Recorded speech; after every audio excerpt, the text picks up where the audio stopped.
வணக்கம் நண்பர்களே, இன்றைக்கி நம்ம என்ன பார்க்க போகிறோம் அப்படின்னு பார்த்தீங்கன்னா, வாழைப்பூ குழம்பு தான் செய்ய போகிறோம். அதாவது சைவ மீன் குழம்பு செய்ய போகிறோங்க. மீனே இல்லாமல் வாழைப்பூவை வச்சு நம்ம சைவ மீன் குழம்பு செய்ய போகிறோம். அதுக்கு இப்போ என்ன பண்ணியிருக்கோன்னா, ஒரு வாழைப்பூவை எடுத்துகிட்டு முத்தி போன இதெல்லாம் நம்ம தனியாக பிச்சு வச்சுக்கிட்டோம். இது உள்ள லாஸ்ட்டில் இருக்கும் இல்லைங்களா, கொழுந்து மாதிரி இதோ இந்த ஸ்டேஜுக்கு பக்கமாக இருக்கும் இல்லைங்களா, அதை வச்சு தான் நம்ம இந்த வாழைப்பூ மீன் குழம்பு செய்ய போகிறோம். அதுக்காக நம்ம என்னென்ன ப்ரிப்பேர் பண்ணியிருக்கோம் அப்படின்னு பார்த்தீங்கன்னா, அரிசி, மிளகு, சீரகம் போட்டு நல்லா வெந்தயம் இதெல்லாம் போட்டு நல்லா பொன்னிறமாக வறுத்து எடுத்துக்கிட்டோம். அடுத்தது ஒரு கடாயில் கொஞ்சமாக பூண்டு, தக்காளி, ஆனியன் ப்ளஸ் புளி கரைசல் நான் ஊற்றலை. இந்த மாதிரி புளியும் இதிலேயே போட்டு வதக்கி வச்சுருக்கேன். இது எல்லாத்தையும் போட்டு நம்ம இப்போ அரைச்சி எடுத்து வச்சுக்கலாம். ஆனியன்லாம் வதக்கி வச்ச வானல்லையே நம்ம ஆயில் கொஞ்சம் விட்டுட்டு, ஆயில் நல்லா சூடானதுக்கப்புறம் கருவேப்பிலை ஒரு கொத்து நம்ம போட்டுக்கலாம். போட்டுட்டு இந்த வாழைப்பூ இருக்குது இல்லைங்களா, இந்த வாழைப்பூ இதில் போட்டுக்கலாம்.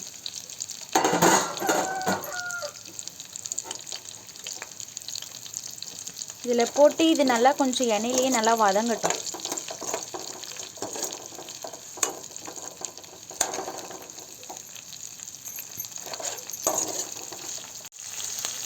இது கொஞ்சம் நல்லா வதங்கையில் நம்ம கொஞ்சமாக மஞ்சள்தூள் சேர்த்துப்போம்.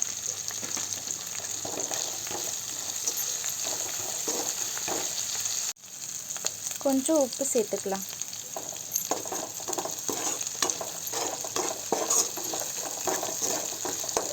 வாழைப்பூ துவர்ப்பு சுவையை கொண்டது.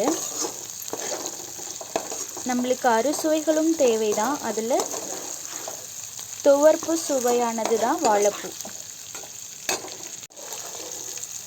இப்போது இந்த வாழைப்பூ நல்லா குக் ஆகிடுச்சு. இப்போ இதை பார்த்திங்க அப்படின்னா, இதோட பதம் எப்படி தெரிஞ்சுக்கிறதுன்னு பார்த்தீங்கன்னா, நல்லா வெந்ததுக்கப்புறம் காளான் இருக்கும் பார்த்தீங்களா, காளான் மாதிரியே கொஞ்சம் நல்லா சாஃப்டாகிட்ருக்கும்.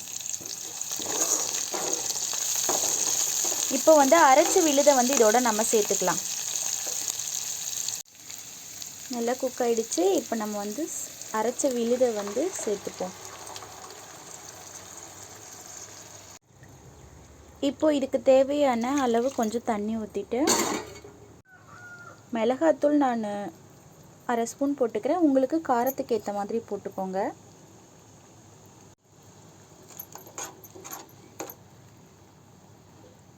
நான் 1/2 ஸ்பூன் மிளகாத்தூள் போட்டேன். நான் 1/2 ஸ்பூன் மல்லித்தூள் போட்டுக்கிறேன். 1 ஸ்பூன் குழம்பு மிளகாய் பொடி போட்டுக்கிறேன். இப்போ இதெல்லாம் மிக்ஸ் பண்ணிடலாம். கொஞ்சம் நல்லா கொதித்து வரட்டும். தேவையான அளவு உப்பு சேர்த்துப்போம். தேவையான அளவு உப்பு சேர்த்து நல்லா கொதிக்க விடலாம். நீங்கள் இந்த ஸ்டைலில் செஞ்சு பாருங்கள், சூப்பராகவே இருக்குது குழம்பு. நான் ஆல்ரெடி இந்த மாதிரி ட்ரை பண்ணிவிட்டு அது நல்லா இருக்குன்றதுனால தான் உங்களுக்கும் வீடியோ அப்லோட் பண்ணலான்னு சொல்லிட்டு பண்ணுறேன். சுடு சாதம், சூடாக இட்லி, சூடாக தோசைக்கெலாம் இது ரொம்பவே சூப்பராக இருக்குது.